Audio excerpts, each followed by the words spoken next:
Star Wars! Nothing but Star Wars! Hey, cheers! Cheers.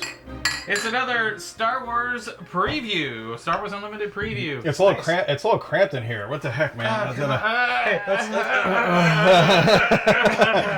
stop it. I'm in the middle. I'm in a Misfit sandwich. Just the way you like it. Just the way you like it. Okay. Anthony should be in the middle, so he'd be in a Tom sandwich. Oh, that's. Oh yeah, he's got a good point. Okay, get over here.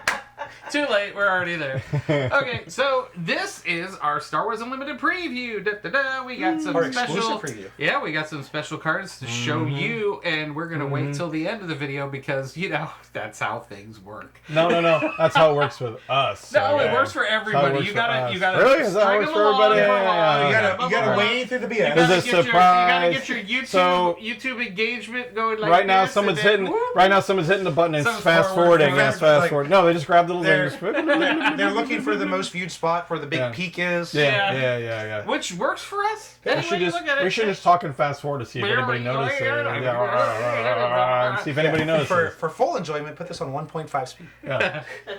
That's what she said. Well, it's Star Wars Unlimited, and I have to say, we are the third set in. We're getting ready for the fourth set, which the fourth set. God, it we seems got like the preview it's for. Weird because it seems like it still seems to me like it only just came out. But I know with the 3 sets out, isn't it was been a funny. year? I was going through some pictures the It's other not that day. many sets. The other day, and I was coming up with some of the pictures from our trip to Minnesota. Oh yeah. And it was like a year ago, and I'm like, Yeah, it was last winter. goodness gracious, it was a year Remember ago. we were ogling over snow and stuff, which apparently We we're weren't getting. ogling. We're screaming, running from. Now we're getting it in Florida. So I mean, Thank the maker that we were in the hotel that was attached to the Mall of America where the event was. we didn't have to leave. Well, but then we did, and we went to Paisley Park and froze. Oh yeah. Ready for our Uber. Yeah, I remember. It was like, I remember that. I can't feel anything. That was brutal. That was very brutal. Oh, but it was a great trip, and thank you FFG for bringing us up there because it was awesome. That was literally the best. I think that is like a highlight. And we got to thank FFG for giving us these cards, which we're going to show later. Yep. No, we're not showing them now. Yeah. Oh, that's another video. That's another video. So if you guys have been paying attention, the meta's been kind of. I don't want to say all over the place, but it's kind of boiled down into what. All over the place is very, very good way of putting it. Because I wouldn't even say that. And no. Because every planetary qualifier, every time they show a planetary qualifier, here's the results of the planetary qualifier, and everybody goes, "Oh my God, it's good." And like at first, before we went into this PQ season, everybody's like, well, we're going to have to... We just banned Boba. We're going to have to ban Sabine. We're going to have to ban Sabine because she's just... Oh, my God. Sabine has not been dominating at all. I don't know how many she's won. I think one? She's won a couple. Maybe one. I think she's won a couple. She's been consistently top 8, but I don't think she's always top 8. She's consistently been entered, and she consistently makes the top 8. And if anybody knows anything about tournaments, if you bring... Half the field has Sabine... Half the field's going to be in the... Well, Sabine's going to be in the top 8. I almost feel like she's like the point of entry. Like if it weeds out the weaker decks. You know what I mean? That's all Sabine does is like weed out everybody else who can't handle an aggro deck. So it's literally like, well, you have to pass your trial by fire, and if you get past Sabine, you're okay. You're doing okay. Yeah, Sabine is like the row of Klingons with the pain sticks. You are going way back. I hate to break it to you. Next gen's getting old, so I don't remember the pain stick thing. Hey, and I am happy to be a Sabine flyer who gets the pain stick. I'm Sabine Blonde, baby. I am not an ECL Sabine Green. That's the one you should. You are, Mr. I didn't run ECL. Yeah, well, you ran ECL the first few times we played. I did. And then I kicked your butt. There's literally no reason not to run ECL, but I mean, like, if you want, there's a reason. It's called 5 life points. Well, again, that 5 is not going to make a difference if you kill him. Speaking of those 5 points, did you see the new base coming out on the new set? Oh, yeah. Which one? There's a next 35 health. But you start with 5 cards in your hand. Oh, I did see that one. Yeah. I did see that one. And so there's going to be a yellow one, and there's going to be a green one. And I wonder what those effects are going to be. And I know that just from not working at necessarily. Not necessarily. They always have one at each. Working at a local shop, there was somebody says like they're definitely running that 35-point base. They don't care about the 1 card detriment.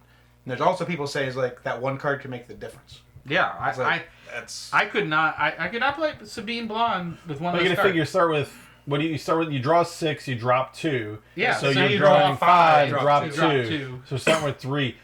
I mean, that could make a difference. If you're a long-term control deck who hits Sure. late, I was gonna say that's not going to hurt you well. That's but what if I was you're gonna Sabine say. trying to get every piece of damage out of every Like single that, thing, You're not gonna play that. That's designed. I could for see those running that long-term deck guys. in my Iden Blue.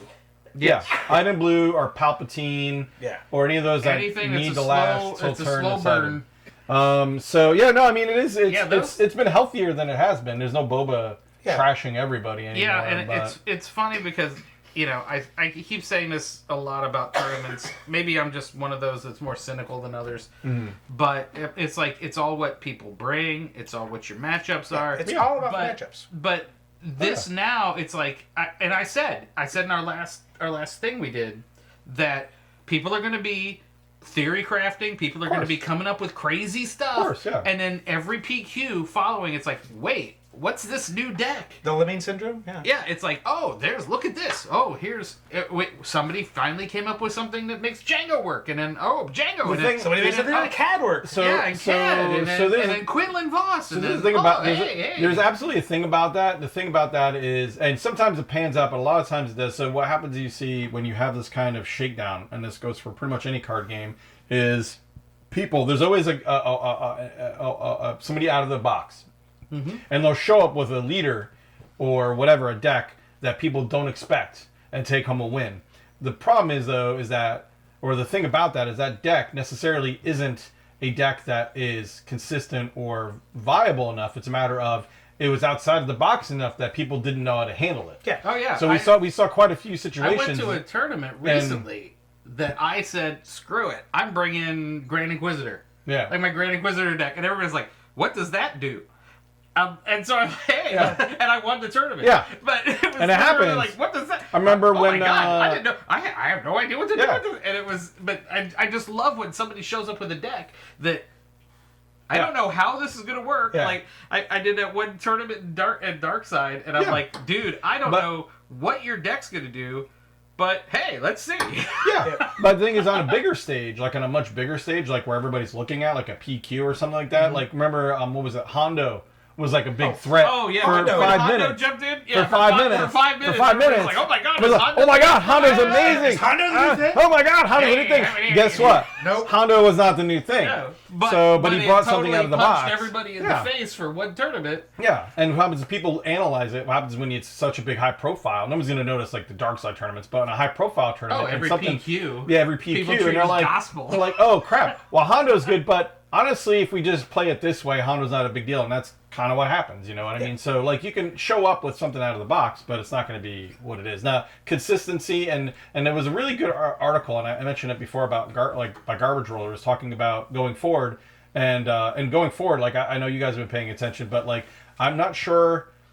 There's really requirements for leaders that need to be successful in like major tournaments. And going forward, my real concern with this new set, since we're eventually going to get around to talking about the new set, we can transition is how viable these pilot upgrades are going to be. These pilot upgrade leaders, because leaders need to come out. They need to come out early, at least by turn 5, maybe 6 at the latest. They need to have a good stat line, and they need to have an ability that's functional. If you notice, no leader has done well that has like a tap ability. Like remember, I was always excited about like Grievous or somebody tapped that did something cool, but I remember Job was one of them. I wanted Jabba to be good because I got my. But anytime you tap, having that action soak up that initiative is huge. It can be huge. A leader like Nalase also is not that great. It's like, hey, you can play all the clones you want. That's another thing too. Yeah. They point out too. Has done fairly well in some tourneys, but not in PQ. She hasn't been in PQ. She's fun for like casual, but like nothing in PQ. Well, for the first 2 months of this set, I've been trying to make Rex work. Yeah, and he's just not consistent enough. There's no. He's not consistent enough. There's no typal deck where like they tweak with their requirements like Hera and the rest. It's not worth. I still want another. That benefit 3 or 4 It's not worth the ability that actually affects the game. Right, exactly. Right. Like none of those abilities have been good enough to actually affect the game. Like I really tried to make Nalase work because I got the showcase. So I tried to make that work. I did the same with Jabba. In the pre-release, I got the showcase in the pre-release, and I really tried to make it work. And in a situational format like that. It did well in okay small tourneys, but the more times the people PQs dialed in the really, really good decks, it's like, clones themselves are not. Nalase is not going to beat Han. Nalase is not going to beat Han right now. And Nalase is not going to beat Sabine. And that's the thing. What I was kind of talking about, where I say, you did a couple times. We got videos. I probably got a link up right consistently. Not consistently. And that's the thing I was kind of talking about. While I was saying it's not really expanded. Like, they got rid of Boba and that opened the avenue for other leaders to fill in, but it's still the same kind of leaders. Like, all of them have a good stat line, come out at a certain turn, they can't come out too late, and they all have an ability that doesn't cost an action or has some recovery, like either a recovery on their income, like with resources, or they have some kind of side ability that works really, really well, or comes out and has an impact on the field like immediately. Everything else does not stand up normally. And even the guys that do really well, like what was that Boba, the Daimyo Boba and stuff like that, they do good. But the problem is, like, their low end is very good, but their high end, their explosive turns are not great. So it's like they're consistent, but you need to, like, if you notice when those leaders come out, that changes the game. Like, at that point, like, it's the big swing of the game. And if they take care of your leader right away, you lose all that momentum. Well, it's like waiting for, like, old Palp, and when it comes out late, when Palp comes out, he's swinging. Right, but the problem is surviving to that point. Sabine just killed you around before. Yeah, so. It's the same thing. And the game, and that's the one thing about this game that I love, but it's also a little bit to this detriment compared to other games. And not in a bad way necessarily, it's just a different type. It's growing. No. I mean, in terms of the way the structure of the game is. It's a very mathematical, for math people, it's a very mathematical game. Like, you should be kicking our butts then. There's less. Mr. Math teacher. There's less randomity in this game. Like, you're not waiting for certain kinds of mana to come out or a thing. Yeah. You're just literally playing to turn. It's like, literally, at first turn, I need this. At second turn, I need this. I need to put out because by this turn, it's math-wise... It's very reactional. Oh, it is very reactional. But like, when you go in, you know your plan, and you have to, complete that plan by a specific turn, or your host. It's like Sabine. Like, you're going, I need to win by turn 4 or 5, or my game's pretty much done. Yeah, like, that's what the whole thing when I was playing Tom before, and he had Thrawn out, and I knew at a certain point... where I was going to get Snoke out there, and at a certain point I was going to... an Avenger out there. Yeah, and it's like, if I don't kill you before that point, I'm done. Yeah. Yeah, and there was one time I played at a little small tournament this last week, not a store championship or anything, but I was playing my Sabine Green versus the old Palp. Yeah. And it just, like, I hit my big burst, I got him to, like, 20 damage, and then he ended up clearing my board, and then I could never catch back up. Yeah. So it's like, if you can't the only thing I've ever had that, and I have to say, if you are running Sabine and you do not have Cassian in your deck, you're doing it wrong. Okay. Because you put Cassian out here, that's the only thing that saved my butt against late game wipes. Yeah. Because you smuggle him out and he's ready. And I've won so many games that I've smuggled him out, and because I've had nothing else I could put out because somebody just wiped the board, and I'm like, okay, well, here's Cassian, boom, let's go, and that was it. Well, back to my original point. You guys, you see the plan, you see the way the game is structured. So, like, you know that when a leader comes out, it's got to make a big swing. It's got to do something different. It's got to, like, even the decks that come in late. So, like, these leaders that come out and they just attach to something, and maybe they have some good buffs or everything, but they're still just attaching to a unit already in the field. That's, I think, and again, time will tell, but most everybody's kind of underwhelmed. Like, they're really very much overwhelmed, if you want to say, because they're whelmed. They're very whelmed. They're not overwhelmed. They're not underwhelmed. They're very whelmed. They're very whelmed. Because they're not sure how this is going to go. Because honestly, like, as a leader, it comes out and it's like, well, I attach him to my whatever unit and give it a +2/+2. Like, we have cards coming out that's going to be like that. And we're going to be like, okay, now what? Like, you buff something. But most of the leaders aren't giving a +2. They're giving serious. It depends. But the other problem is, even though it counts as a leader unit, then there's still easy ways to get rid of units, even if they're leader units. Yeah, there's cards that just kill units outright. Yeah, just kill units outright. It doesn't matter if it's a leader unit or not. They are limited. Plus, if you play a game plan where you don't really have, like, good units out, because you also, like, say your game plan is, okay, I need to put this leader unit on this unit to make the game, and that unit doesn't come out or dies, then it's like, going to stop my moisture farmer? I mean, like, you know what I mean? Like, but what happens? You don't have to sleep put him on on moisture the farmer. I mean, the moisture farmer, Awesome. yeah. Anakin Skywalker flies the moisture farmer. Like, what's going on? has to go on a vehicle. He Okay, can come well, out I mean, technically. on his own too. So that's. I mean, yes, but the problem is, I do want to see. I mean, there's so much speculation about what we've seen that it's like. There's a lot of people who are thinking, oh, I've got a leader who can be a pilot. He's going to come out as a pilot. He's not necessarily going to come out. No, I get that, but there's been no like leader that comes out as a leader that's really knocked anybody's socks off either. You know what I mean? It's kind of like Yeah, they but split we've the seen middle. what, 5? No, six? not so far. I'm just saying so far. Yeah. So far, that's why everybody's whelmed, And not underwhelmed. well, I honestly believe. I thought I forget. I thought I saw on a live stream that they said at best half of the leaders are pilots. Yeah, they're not gonna be all. So there's going to be other leaders, and who knows? Those other leaders might. I'm gonna make a prediction in saying that none of the pilot leaders, again, just going off what we've seen so far, none of the pilot leaders are gonna be PQ worthy. I don't think so. We've been surprised before though. But we've been surprised before. Yeah. So who knows? We'll have to see. I don't think they're gonna be PQ. I think they'll be fun in games in general. They're a great addition. Well, I've already kind of theory craft a Han 2 new deck that I think is going to just slap. Oh, and I'm definitely going to try the new Thrawn. Yeah. That I'm excited for a good Thrawn. The blue Thrawn? Yeah. Thrawn wasn't bad, but he could have definitely been better, and this new one could be really, really good. Well, maybe I'll run him at the next Tour Championship I play in. Okay. Yeah. And we gotta finally actually get enough, money and time together to get us to a PQ sometime, because that's a whole another. we gotta go to Orlando. That's a whole another thing. But every time I try to buy the tickets, it's like sold out. It's like that. My only wish is what I really wish, and I was excited for when we were they were dropping hints, is I really had wished, and maybe this will happen later, Xander. Don't blame me, okay? I'm just coming up with ideas here. But you're putting this in the suggestion box. Is that you can't confirm or deny whether and I think we mentioned this, and that kind of gave us a slight wink, but I had really thought like when a leader flipped in this set, that would flip over and be a space unit, and I really had hoped to see that. That would have been amazing. That's what I thought they were that going to be. That would have been really, really awesome, because it would have been an arena that's usually not as contested.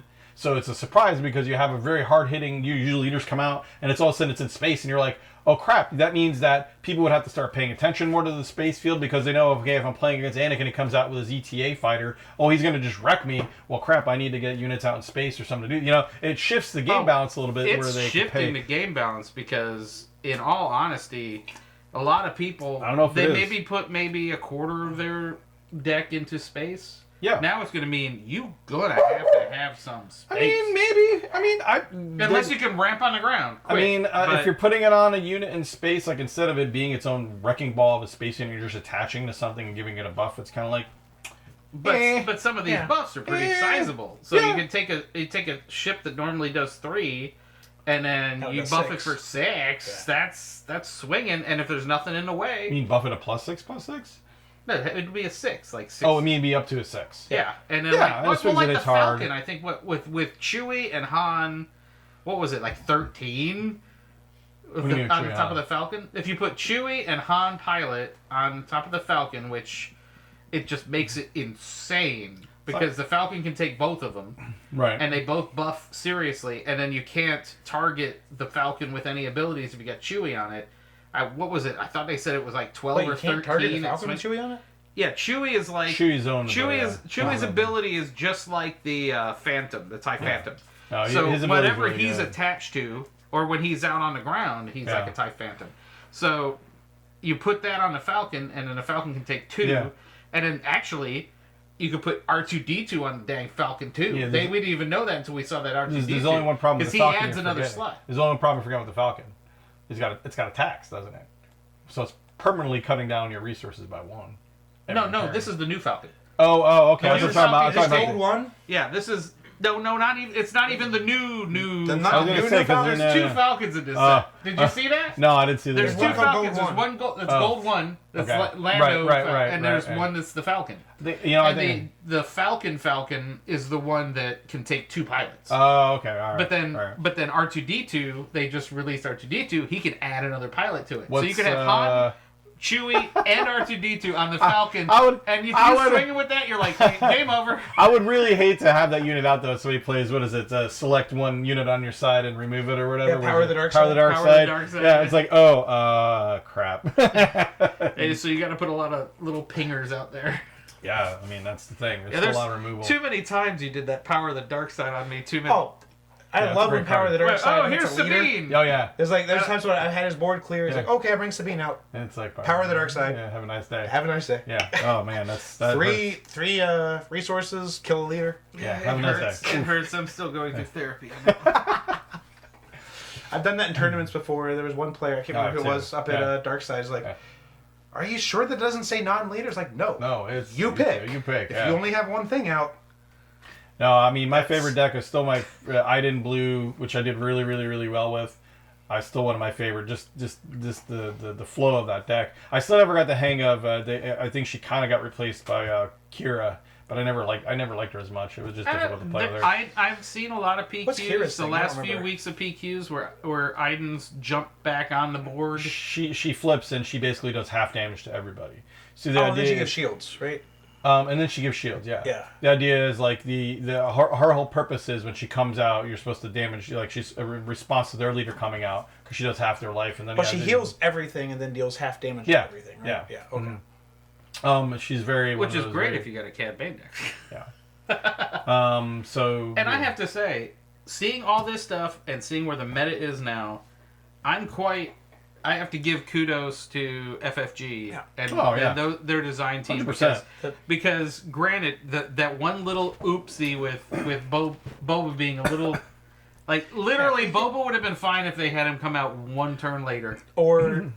lowered his stat line by one. Yeah. And that was really the whole thing with Boba. And they knew it. And they just didn't want to change a card. God forbid they make everybody's favorite character the strongest one in the game. Yeah. It's like, well, not everybody's favorite character. Supposedly some people like Jedi. I think originally he was higher, and then they adjusted it, and then it was like, according to them, it was too late. The story I saw was that he was okay because they had a lot of other leaders who were just as bad. Yeah. And then they lowered the other leaders and kind of missed him. Boba? Yeah. And so it was like, oops. Yeah, that's the story. That's just. Hey, I believe them. That's the story. I believe them. They're honest people. Yes. They've always been straight with us. But yeah, so I mean, going forward, getting them all the credit. The design space has been great. The meta's in the best place it's been. Yeah. Because you go to any tourney and you're like, what am I going to see? Well, because not everybody's playing for Boba anymore. That's just literally it. You don't know. No, because they don't have to worry about Boba. I'm not going to see 30 Bobas anymore. No. Yeah. And a large part of the tournament scene was, okay, how do I deal with Boba? That's literally... How do I come up with something to deal with Boba? And that was basically Sabine. Yeah. For the most part. Yeah, and the whole rock, paper, scissors aspect of these games is really balanced. Yeah, Boba because Boba was a rock, but he was a giant rock. Boba could beat paper and scissors as a rock. Oh, yeah. Easily. It's like... Easily. And everybody... What was funny was like the group think at first was like, oh, we'll take Boba out and put Django in there. And it didn't work. Django is doing very well, But he's doing well, but it's a different deck. Oh, yeah. It's a very different deck. No. Is it Django Red? Well, there was like Django Green? Django... I think it's Django Green. I want to say Django... I think it's Django... Well, there was some Django Yellow at first, and then there was Django Green, I think. I think Django Green. I have to look, but there was... But then... He's doing well. But then they were trying to do Django, and then everybody went, nah, new hotness. And then... Now he's coming back into some tourneys, which is great. Yeah, I loved how the meta is shaking out, and it's been much better. It's been much better. And from a viewer standpoint, I like to see the variety of all of the leaders out now. It's no longer like Sabine all the time, and it's no longer Boba all the time. And granted, I'm Sabine all the time because I'm lazy. We're seeing such a variety. Such an easy deck to run too. That is so neat to see. It's been a lot better. The matchups have been a lot better. Oh yeah, I just love when you sit down across somebody else and you're like, "What magic do you have out here?" We can't show that yet. I think we should start showing. No, we can't. You want? Okay, how about we do this so we don't dump it all at the end. We should do one. We do one. Okay, we're gonna do this one. Okay. Because this one, I think that's a better. I think that's a much better card. Yeah, I agree. Okay, so we're gonna go da. The first card we're gonna show you from our exclusive. Thank you, FFG Xander. You Thanks, awesome. It's our first card, and it is Snaps. Snaps. Snaps Wexley. So for those that know about Snaps, he's a later trilogy character. But they which actually it was funny. He was the guy that J.J. Abrams. J.J. Abrams' buddy is one of his best buddies. Yeah, He's been in everything. He goes in all kinds of stuff. He's been in the Jennifer let's talk about the trail. Series. Yeah. that was a good series. I'm sorry, but which one? The one that Jennifer Garner was a spy on. Yeah. I forget the name of it. Alias. Alias. That was really good. But he was an Alias, and they were buddies because J.J. Abrams did Alias, and then. Basically, it's like J.J. Abrams puts him in every movie. Like we're getting off the trail here, but we're getting way off the trail. Kevin Smith puts Silent Bob in. You're off the reservation. Go off the reservation. So this new set's going to have a lot of stuff from the new trilogy. Whether or not you like that, that's up to you. But Snaps was a major player in the new trilogy. Yeah. He featured in all the movies, and I think he didn't bite it until the last movie is when he bit it. Yeah. But so this is. But they didn't see a body, so. Snaps forever. Unit or on attack. What the next resistance card you costs 1 less to play. Yeah. So he costs 3. You can dump him out as a 2/5, which I assume does that mean he comes out on turn 3 then? Yeah, he can come out on turn 2. On turn 2. Yeah, turn 2. He's a 3 cost 2/5. He can come out as turn 1 as a freaking pilot if you want. So so the idea would you put him on turn 1? There's 1 cost ships out there. You There's put them on the A-Wing. Yeah. But then you gotta have 2 more monies. Oh, the A-Wing's 2, isn't it? Oh. Is there any 1 cost ships out? There have to be 0 cost ships out to get him out in the first round. You're right. Math. I'm telling math guy. Why would it have to be? Because you don't gotta pay for him, right? He just comes out. No, but if he's a pilot at 2, that's the point. Yeah. Well. Tom was saying he can come out, but where's he going to go? Well, as a pilot, do you pay that cost or just flip Yes, you pay that cost. That's the cost you pay. Yeah, the piloting cost on the bottom. You have to spend 2. So you actually have to these colors. So you actually have to pay for it, but if he comes out a leader, you don't pay anything. He's not a leader. Oh, he's just. He's just a guy. Oh, my bad. I thought he was a leader for a hot minute. I think he's just trying to make his way in the world. My bad. I thought he was a leader. 3 as a unit, 2 as a pilot. My bad. I thought it was a leader for some reason. So anyway, no, he's just Snaps. He's just Snaps. What does he lead? He hasn't led anything. I mean, he's to a be follower. fair, though he did make Mr. Bones. Yeah. So everybody who likes Mr. Bones. We are way getting. We're getting. But this is Snaps. So Snaps. He's green. 3 costs. He's a 2/5. The idea is you put him out and he's supposed to make. And this is not a great ability, largely because how many resistance units he makes. Resistance costs 1 less. Idea is hopefully they dump a ton of resistance in this set. Yeah, we haven't seen all the ships. I think this is going to be. We haven't seen half the ships. This is going to be like a heavy. Doesn't have to be a ship. Set or third trilogy card. Yeah. So it's just resistance card and then piloting for 2, and of course the same costs and icons. You play as an upgrade, you search top 5 cards of your deck, and get basically a resistance card into your hand, and he goes a +2/+2 buff. So the idea is he's an early game swing card where he not only pulls cards into your hand, but he buffs or provides a decent sized unit. Because 2/5, stat line wise, 2/5 is not too bad for a 3 cost, is it? I'm trying to think of 2/5 isn't bad for a 3 cost. No, it's not bad at all. And then he's a 2/2. Even 2/2 for 2 is not average. Bad. Yeah. So that's not too bad. I have to give Snaps he's a okay. thumbs about right here. Maybe it's about mid. I say mid. It really depends. Really depends on how much stuff comes out that's resistance tagged. That's really the. I mean, if you have a resistance full deck. Is this one resistance tagged? Oh, I'm going to look at it. I'm not going to show it. I want to look at it. It is. Okay. It is. But we're waiting. I'm going to show it. It is. He's excited. Let him be. 346 minutes later. Yeah, we had to cut out a little section there because we went way off the rails. Way off the rails. Way. That was definitely. Why don't we halfway through it, I'm like, we've got to stop. Oof. And it took us another 10 minutes to stop. Why don't we go to this card? We gotta cap this off. We gotta pull this card out. We gotta be. Yeah, okay, well, hold on. No, before this. Oh my God, what are you doing, bro? Okay, you can look at it. Before this, I want to talk about, and because I wanted to bring this up. What do you think the impact of indirect damage on this game will be? Okay, good question. I think potentially indirect damage can be extremely good. However, it depends on how they wield it. This does reference the current thing we're going to show you, but I think units that have to tap to do indirect damage or sacrifice an attack are not great. Like instead of doing like most of this one we're going to show. Don't talk about that. So like previous indirect damage cards, if I'm not mistaken, usually have to tap or do something else to do the indirect damage. Is not a, as a keyword, is not a thing yet. Well, there's some things that when you attack, but it's got 0 as an attack value. Yes.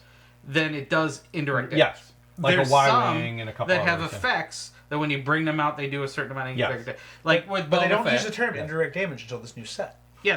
This is all new. But it's indirect damage. Yeah. If it says indirect damage, it's indirect damage. Yeah. Anything previously that acted like indirect damage is not indirect damage. Yeah. And I was saying that's the point I was trying to make. It wasn't bad as in a little add-on, but it didn't really have a major impact. Coming forward, looking at this new card, I think it could have a much bigger impact. Especially how this one does damage. The nice thing about indirect damage, which is different than Destiny, is indirect damage is not affected by shields. Yeah, it goes through shields completely. It goes through anything. You are just handing damage to your base or something. Right. And that can be impactful. That's impactful. Yes. Granted, the other person thinks about it, but the whole thing is that from when we were playing Destiny, is indirect damage tended to be more indirect damage than direct damage. Yeah. And that's really the problem, and that's why I said it doesn't have as much effect. And really the thing that hampers it is it's a player's choice. So if you want to kill this unit that has a shield on it, it has 1 health, but it's a nasty unit, they're not going to drop that 1 indirect damage on it. They're going to put on everything else, including their base, before they kill that unit. So in that regard, we're talking late game though. If you're throwing indirect damage out early game, it's all going to the base or it's clearing the field. Like I said, it's good. It's a little extra. I don't think it's going to make no one's going to have a deck that does all the indirect damage, obviously, or anything cray like that. A Boba deck will. Because that new Boba, the new Boba, and the new Fire Spray, and all that, that is, we are trying to make indirect damage stupid. That's the. Speaking of, I can't wait to get my hands on those collector's packs and get that new fire spray treatment. Oh, those collector's packs look so good. I want to see the new Chimera. I'm buying 1 because that's all I can afford. I'll buy 2. 2? Yeah. Oh, bold, man. I love that when it came out. I'm I gotta sell some board games. I just love. He's like, how much are these packs? And I told you out of the gate, I'm like, they're $25, man. That's all the collector's packs. And then you messaged me like, they're $25. I'm like, I told you. Are you serious? I wasn't joking. Well, I play Magic. I thought he was screwing with me. I literally thought he was screwing with me. No, it was literally like the same as Magic. It's like I go and if I want a collector's pack, I'm dropping 25 on a collector's pack in Magic. That's how it works. That's how they get you. And my mind went. Yeah, no. And it's 1 pack, and you'll go in this shop, and it'll be like a box, and you rip it open, and it's like 1 pack. God dang it! I'm still gonna get 1. Yeah. Oh yeah. But I think those things honestly would be great for prizes for tournaments. Oh heck yeah! Like if the store had one here, and then the winner gets one of these, and it'd be like that would be enticing. Maybe. Not bad. Show this card now. I want to see this card. Okay, so here's the new card, and speaking of indirect damage, the Tactical Heavy Bomber. It's a red. I don't know if you guys see my ghetto color printer is I had to color it in. So it's a 3/5 for 5. Mm-hmm. On attack, deal indirect damage equal to this unit's power to the defending player. If a base is damaged this way, draw a card. Yeah. So there's a card draw. So if they decide to dump the damage on their base, you draw a card. Even one of it. Yeah, even one of it.